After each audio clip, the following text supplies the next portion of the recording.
Welcome to a crossover episode of The Silver Lining and Becoming a Sportscaster vlog series, episode 16. This is a really fun episode. I had an amazing weekend growing my professional career. I'm just going to dive straight into it for you. No need to set it up. It's going to talk about itself through these pictures and videos. Let's dive into it. So here's me starting on Saturday. I'm leaving my apartment. I took Brightline. What is Brightline? It's a new high-speed rail train that just got completed in Orlando. The first phase was South Florida. Now they've done Central Florida. Third phase, they're trying to move it over to Tampa and connect about 75% of Florida, which is fantastic. It makes it really easy. It was about 3.5 hours to get from Orlando to Fort Lauderdale. That's where the Vista Worldwide Productions is. And I was like, you know what? If I'm going to be taking this train, I want to make this useful, not just watch sports, which I always do. So I was like, what can I do to better myself? I'm learning Adobe Suite in this month. I'm seeing people do local news reports in the studio, seeing sports reports. I'm doing my own thing. So it's like, hey, let me act like a sports reporter or a local news reporter and have to create a package for the same day television. The train was about 3 hours. I was like, cool. So I have 3 hours to gather interviews, do voiceovers, get all my videos and content, and create a package that would go on television for about 1 to 2 minutes. And I had a blast doing it. So you're seeing some of the B-roll I got right now. I'll be putting out my package either tomorrow or later this week. It'll be in the bio here, and you'll see it popped all over as well. So don't you worry. You're seeing some of the stuff I got. And I was like, how do I create a story? So I had to learn about how to write a story. That's right. I'm currently on the Brightline train. They are doubling the amount of trains. It's great to have a train option. Had to go up to people and tell them what I was doing. While I'm on the train, I was using Adobe Suite to use Photoshop, Adobe Premiere to edit and get everything ready to go live. So before we continue on, it was just so much fun. No one told me I needed to do that. No one said, hey, this is something that will help you out. It's just something I wanted to do to better myself, because all those skills of having to do reporting, having to create, have a deadline, have a timeline, create, find the story, find interviewers, it's all going to come together when I'm in the real world, and something like that is real world, of course. I had to practice, with a microphone in front of a camera, holding my own camera because I didn't have someone with me. The train's moving. How do you deal with all that? You saw something I put on my channel with me outside of the Miami versus Orlando City game. Same type of thing, different distractions. How do you prepare for that? So I had a blast, and people came up to me and asked me questions. They saw my Dan Patrick shirt I was wearing. It was a really good time. I think the package I created came out really good. So I'm excited to release that in a couple days for you. So that was just something I did on my own. And this was the real reason I came down to. So here's the view from my hotel room in Fort Lauderdale. Once I got off the train there, really easy train ride. Highly recommend Brightline to anybody. It was smooth. I would not drive. I would just take the train. My hotel was about 0.8 miles from the production studio. I was like, hey, you know what? Let me take the walk. I was just on the train for a couple hours. Yeah, it's a little bit hot out, but let me take the walk. And here are my thoughts as I walk into the sports studio. Through an industrial warehouse. My hotel is about 0.8 miles away versus taking a $10, $15 Uber. Just walk there. I was on the train. Could use a little bit of exercise. 8 degrees out. Yeah, it's a little hot, but once I get inside, it'll be AC, so it'll be fine. Time to see United States League Championship, Division II of Major League Soccer in the U.S., how they produce. It's all done off-site at production studios, so we're going to see what it's like. There's a full slate of games today, 10, 20 games. We're going to see what the commentators do behind the scenes, in front of the camera. So we're going to see everything that you see in our sports studio, you see on my channel. Technical director, producer, audio. The camera people aren't going to be here, of course. They're going to be on site, but people speaking to them about the different angle shots to get, what type of shots. Pretty sure the commentators are going to be here, so we're going to get a full slate for you. Let's dive into it.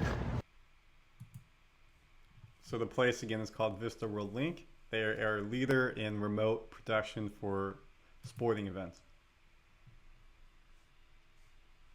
I got connected here because of a connection at school. I went to an open studio session around MLS, talked to the professor, got a contact for someone at Orlando City. They gave me the contact to someone here, and I was able to connect and get down here, which is really cool. So here's a stock photo I found on Google. I didn't take a photo of this room, but you can see all the TV boards, all the computers for logging games, for talking to producers for the game, for whatever is needed to help create the live content that you're seeing on television. So here's one big room they had. Here's another room, another stock photo. So you can see this is they have the servers on the right, all the different TVs up and going. Looks like they're producing, it could be some golf right there. I see football in the background as well. Being produced from old warehouse buildings, not what you would expect. The first thing I did when I got there, I got a tour of the facilities, which was really cool to see. And then I got the shadow live match, USL. It was Charleston versus Louisville. On the left, in the Messi jersey, that's the producer. On his screen, you can see there's like a whole board. That's where he puts in the subs. That's where he puts in who scores goals, yellow cards. You can create graphs that go on the screen, the upper third, lower third, everything that you see the content on the screen, that's what the producer's doing. He's also talking in the ear to the commentators who are in this building as well, just in a different room. Everything is done remotely, giving them information as needed. In the middle, the guy with the backwards hat is the audio person, plays that background music when you go to commercial, come out of commercial, the people's microphones. So he doesn't do a lot during the actual game, but before game, after game, things like that. On the right is your technical director, also was doing overall directing. He's talking to all the cameramen who are currently at the field. So they're manning all the cameras saying, hey, we need a shot of player X. We need a shot of player Y.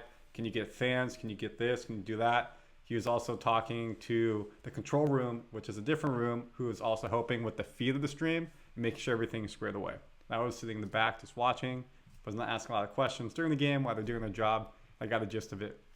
We don't have in our sports studio at Dan Patrick, we don't do live streams like this, so we can't really see what it's like to be a producer of a live game. We have producing other ways and we do stuff, so I understood a lot of the terminology, the different concepts, but it was really cool to see them actually produce a live game. We have an audio room, so I get the audio part, and the technical director, we got that, so I got that part. But the producing specifically of all the graphics, how they got in the live game and what they did before the game to get everything squared away, and after the game to get the highlight packages, everything was really cool to see. So this is where this picture is, 6:34 p.m. on a Saturday, sitting here watching sports, grading sports.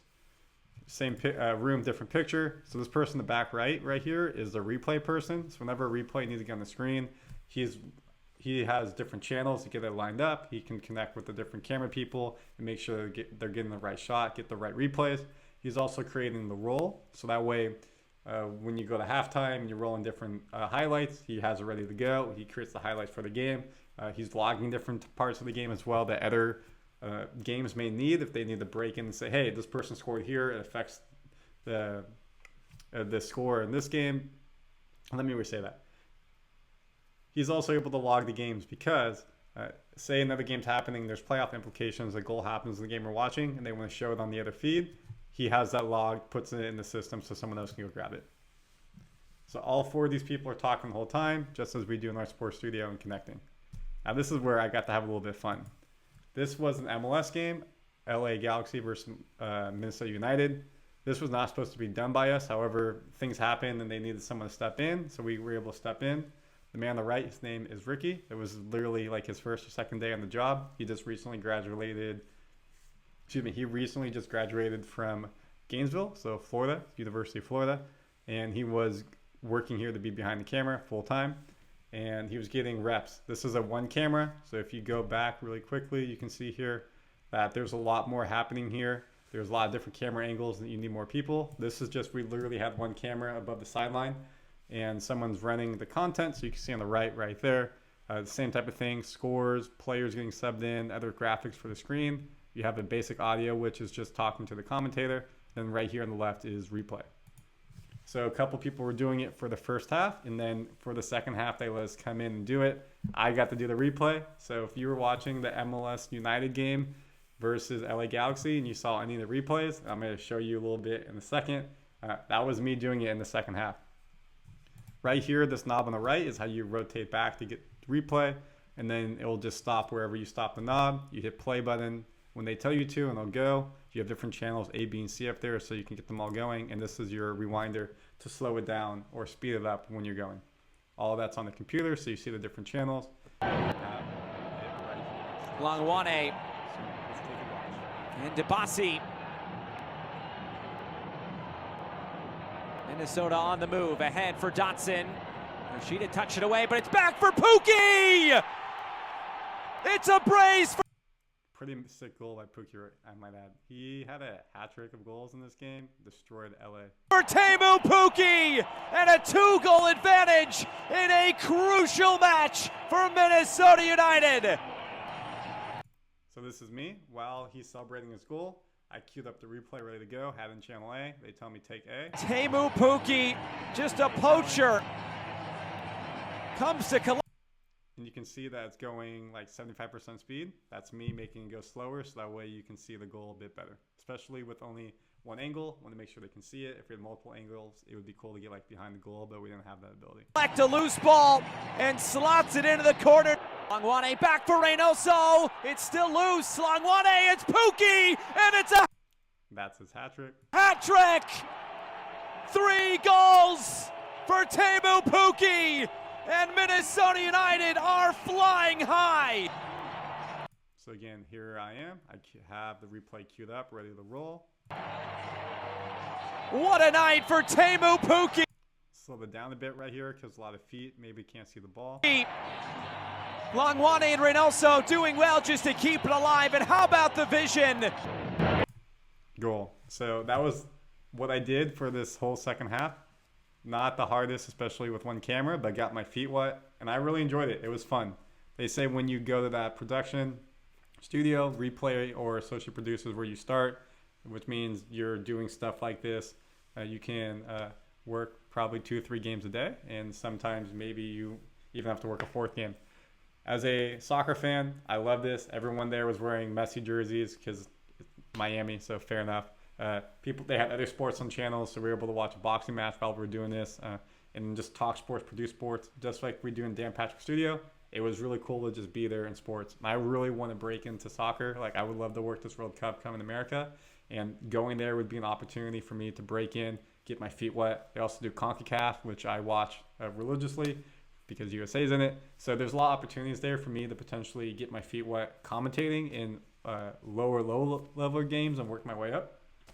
Or there's opportunities for me to get into some of these bigger games and work the back end. So if that's where I want to go, it's definitely an opportunity. They do freelancing things as well. So if there's opportunity for me to come down the weekend and need someone to help out, I made those connections. So I made some friends while I was there, which was awesome. I was able to grow myself professionally, understand what it's like to be in the field. I got to get my feet wet. So it was a really, really educational, beneficial experience. I had a lot of fun there. So here's my hotel view again. Nothing changed from the next day. This is in the morning before. Now I'm taking the Brightline back home. So we're going the opposite direction, Fort Lauderdale to Miami. Fort Lauderdale to Orlando. Pretty cool that the bars are called Mary Mary at each spot, and made me think of my girlfriend Mary, and she got a good laugh. So it's cool to see the Brightline as well. It's very nice, very neat place to hang out before you take the ride. The seats were comfortable, everything was clean, it was efficient, the workers were really nice. I highly recommend Brightline if you're ever in the area. It was worth it. I tried doing different stand-ups again when I was up here. I didn't like what I did the first time. I didn't think it fit my story, so I was like, hey, let me... That is right. We're on Brightline's new high-speed rail train connecting South and Central Florida. Patrons have been waiting years for the train to open, and it's now finally live, giving customers a new option to travel between Miami and Orlando. Once I got off the train, took an Uber back home, and I'm here in my sports studio where I've been editing videos the rest of the day. So let me see if I can give you a 360. Now that I got a new spot, I got my lights and everything. I got my own room. Mary's not sleeping in this room where I've been producing sports this whole time, which I'm sure she really loves. And I just messed up my camera, which is great. Hopefully it comes back. Okay, here we go. We're back. Sorry for the technical difficulties. We're going to keep it in because this is live. This is how we do live television. So feeling settled in, have my own space. Obviously, I need to get stuff on the walls, but we're coming together. This weekend was great. Going to Vista, watching sports live, seeing how it's produced live, being on Brightline, practicing what it's like to be a reporter, interview, create the package, create the script, edit, live, deadlines, everything like that. So I'm excited for that to come out. I'm excited for you to stay on this journey with me. So if you like this type of content, please comment, give me your thoughts. How can I be better? Things like that. Just if you want to encourage me, say, hey, you're doing a great job. I'd love to hear all of it. Every positive comment always helps out. And of course, if you're not a subscriber, it would mean a lot to me if you subscribe. Helps me grow this channel, helps me continue to grow the audience of The Silver Lining and becoming a Sportscaster vlog series. Thank you for watching. Coming up in the next episodes, we're going to talk about Intro to Sportscasting and what that class was. We'll give you a full vlog series of the move and so much more content for you. I have a lot going on. It's good for you to see, especially doing play-by-play, what I really love doing. We have a full video coming out shortly for that. A lot of editing for me to do. I got my dojo to do it. Thank you for watching. Until next week, y'all, on Becoming Sportscaster vlog series.